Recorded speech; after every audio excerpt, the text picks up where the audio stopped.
Breaking news বিষয় নিয়ে আপনার মতামত কমেন্টে জানান এবং প্রতিদিন দেশের আপডেট খবর পেতে পেজটি ফলো দিয়ে রাখুন। ময়মনসিংহ জেলা প্রতিনিধি মোহাম্মদ মাসুদ আলম ভূঁইয়ার তথ্য ও ছবিতে প্রেস রিপোর্ট। বাংলাদেশে কার্যক্রম নিষিদ্ধ আওয়ামী লীগের প্রতিষ্ঠা বার্ষিকী উপলক্ষে সারা দেশের বিভিন্ন স্থানে আইন শৃঙ্খলা পরিস্থিতির অবনতির আশঙ্কার কথা বলছে পুলিশ।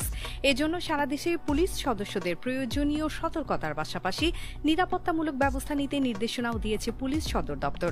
গত বৃহস্পতিবার পুলিশ সদর দপ্তরের গোপনীয় একটি চিঠিতে বলা হয়েছে, আগামী 23 জুন নিষিদ্ধ সংগঠন আওয়ামী লীগের প্রতিষ্ঠা বার্ষিকী উপলক্ষে দেশের বিভিন্ন জেলায় দলীয় কার্যালয়ে পতাকা উত্তোলন এবং প্রতিষ্ঠা বার্ষিকীর ব্যানার নিয়ে প্রকাশ্যে মিছিল হতে পারে। এমন পরিস্থিতিতে দেশের সব মেট্রোপলিটন পুলিশ কমিশনার ও রেঞ্জ ডিআইজি বরাবর পাঠানো ওই বার্তায় প্রতিষ্ঠা বার্ষিকীতে দলটির সম্ভাব্য কর্মকাণ্ড মূল্যায়ন করার কথা বলা হয়েছে।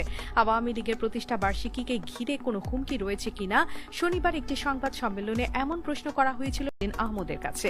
জবাবে তিনি বলেছেন, 23 জুনকে টার্গেট করে সন্ত্রাস বিরোধী আইনের অধীনে একটি কার্যক্রম নিষিদ্ধ রাজনৈতিক দল দেশে বিশৃঙ্খলা ও অস্থিরতা সৃষ্টির চেষ্টা করতে পারে, সেজন্য পুলিশকে সতর্ক করা হয়েছে। পুলিশ সদর দপ্তরের চিঠি পাওয়ার পর ঢাকার এরই মধ্যে সবগুলো থানায় সতর্কবার্তা পাঠানো হয়েছে।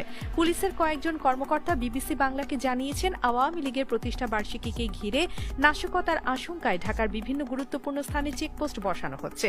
তল্লাশি অভিযান শুরু করা হয়েছে। থানায় থানায় বিশেষ সতর্কতাও জারি করা হয়েছে। পুলিশ হেডকোয়ার্টার থেকে যে চিঠিটি দেয়া হয়েছে সেখানে সুনির্দিষ্ট করে এনসিপি ও বৈষম্য বিরোধী ছাত্রদের সাথে সংঘর্ষেরও আশঙ্কা করেছে পুলিশ। এর জবাবে এনসিপির মুখপাত্র আসিফ মাহমুদ বিবিসি বাংলাকে বলেছেন, যে জায়গাগুলোতে আওয়ামী লীগ নাশকতার চেষ্টা করবে সেখানে সজাগ দৃষ্টি রাখবে এনসিপি।